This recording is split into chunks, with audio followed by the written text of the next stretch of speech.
పాతాళమునకును అగాధ కూపమునకును తృప్తి కానేరదు. అలాగున నరుల దృష్టి తృప్తి కానేరదు. వాడు ఎలా చూస్తున్నాడు అంటే, వాడు అన్నాను పుంలింగం, ఆ అబ్బాయి నాకంటే చిన్నవాడు కాబట్టి, కుమారుని లాంటి వాడు కాబట్టి వాడు అన్నాను. ఎలా చూస్తున్నాడో మనకు తెలీదు. యవ్వనం కాలంలో ఉన్న యవ్వన బిడ్డలు మగవాళ్ళు ఆడబిడ్డలు వెళుతూ ఉంటే కొరకొర చూస్తూ ఉంటారు. వాళ్ళు ఎలా చూస్తూ ఉన్నారో అర్థం కాదు. నరుల దృష్టికి తృప్తి అనేది ఉండదు. మానవుని యొక్క జీవితంలో ఒక ఉన్నతమైన అనుభవం తృప్తి. తృప్తి అనేది మన యొక్క జీవితాలలో ఉండడం గొప్ప భాగ్యం. పేదరికంలో ఉన్నాం, పేదరికాన్ని బట్టి తృప్తి చెందాలి. కొంతమంది పేద విశ్వాసులను చూస్తూ ఉంటాం, వారికి ఉన్నదానిలోనే ఎంతో తృప్తిగా ఉంటారు. కొంతమంది ధనిక వర్గాన్ని చూస్తూ ఉంటాం, వారి జీవితాల్లో తృప్తి అనేది ఉండదు. సంపాదించాము, పర్వాలేదులే, చాలులే అనుకోరు, ఇంకా సంపాదించాలి అని ఏమేమో మోసాలు చేస్తూ ఉంటారు. అదే రీతిగా పాతాళము అగాధ కోపం అనేకులను ఎప్పుడూ కూడా దానిలోనికి ఆకర్షిస్తూ ఉంది. ఈ రాత్రి సమయంలో నా ప్రియ బిడ్డలారా, పాతాళానికి కానీ అగాధ కూపానికి కానీ ఎవరు వెళ్ళకూడదు. తృప్తి అనేది మన యొక్క జీవితాల్లో ఉండాలి.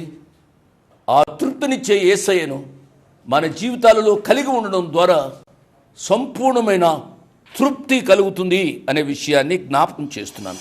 తమ్ముడు, చెల్లెమ్మ, అక్కయ్య, అన్నయ్య, అంకుల్, ఆంటీ, దేవుడు ఈరోజు నీతోని నాతోని ఆయన ఒక కాపరిగా ఉండాలని ఈ వీడియోలో చూస్తే ఒక తండ్రి ఏ విధంగా తన బిడ్డల్ని కాపాడుకుంటున్నాడో ఆ విధంగా దేవుడు నీ కాపరిగా ఉండాలని.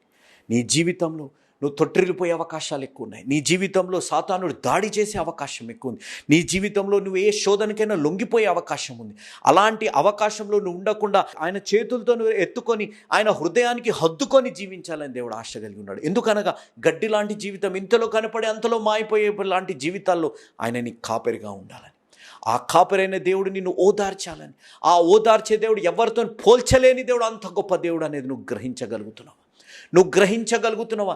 ఆ దేవుడిని నువ్వు ఎవరితోని కూడా నువ్వు పోల్చలేవు. ఎందుకనగా మీరు గ్రహిస్తే ఆ దేవుడు బలహీనుల్ని బలపరిచే దేవుడు, శక్తిహీనుల్ని బలావృద్ధిలోకి నడిపించే దేవుడు. ఈ వీడియోలో మీరు చూస్తే ఇక్కడ ఉన్న గొప్ప గొప్ప భక్తులు, బైబిల్లో ఉన్నవారు శక్తిహీనులు, బలహీనులు, కానీ దేవుడు వారిని బలపరిచి గొప్ప కార్యాలు చేసిన దేవుడు. ఆ గొప్ప కార్యాలు నీ జీవితాల్లో జరగాలని ఆయన నీ కొరకు ఎదురు చూస్తున్నాడు. నువ్వే పరిస్థితుల్లో ఉన్నా తమ్ముడు, చెల్లెమా, నువ్వే పాపంలో ఉన్నా, ఏ అనుమానాలలో ఉన్నా, నీ జీవితంలో నువ్వు ఏ ఓదార్పు కావాలని నువ్వు ఎదురు చూస్తున్నావు, ఏ సంబంధాలలో నువ్వు శ్రమలు అనుభవిస్తున్నావు, ఏ జీవితంలో అయితే నువ్వు ఆ బాధని, కష్టాన్ని భరించుకుంటూ ఇంకా చాలు నాతో కాదనే పరిస్థితుల్లో నువ్వు ఉన్నావో, ఆ దేవుడు ఈరోజు అంటున్న మాట, దేవుడు అంటున్న మాట, మనిషి అంటున్న మాట కాదు, దేవుడు అంటున్న మాట, ఓదార్చు. మన బలహీనతలో ఆయన నిన్ను ఓదార్చే దేవుడు. ఆ దేవుడు ఈరోజు నీ కొరకు ఎదురు చూస్తున్నారు. అలయక, సొమ్మసిల్లక, అలిసిపోకుండా. He's never tired, he's waiting for you. మనుషులు వేచి చూసి అలిసిపోయి వెళ్ళిపోతారేమో, కానీ దేవుడు, నువ్వు ఎక్కడైతే దేవుడిని వదిలి వెళ్ళవో అక్కడే దేవుడు నీ కొరకు ఎదురు చూస్తున్నారు. ఆ దేవుడిని నువ్వు హద్దుకొని నీ జీవితంలో నువ్వే బాధనైతే బాధపడుతున్నావో ఆ బాధ తొలగింపబడాలి. నీ జీవితంలో ఎక్కడైతే నువ్వు తొట్టిల్లిపోయావో అక్కడి నుంచి తిరిగి రావాలి. ఏ శోధనలోకి అయితే నువ్వు వెళ్ళిపోయావో, ఏ సాతానుడు దాడికి లొంగిపోయి దేవుడి నుంచి దూరం అయిపోయావు, అక్కడి నుంచి నువ్వు తిరిగి రావాలి అని ఆశగా ఉందా? ఇదే అనుకూల సమయం, ఇదే రక్షణ దినం. ఉన్న పాటున, ఉన్న చోటున మన పాపాలని మనం ఒప్పుకుంటే, దేవుని సొంత రక్షకునిగా మనం అంగీకరించగలిగితే, ఆయన అలయక, సొమ్మశిలక ఎదురు చూస్తున్నాడు.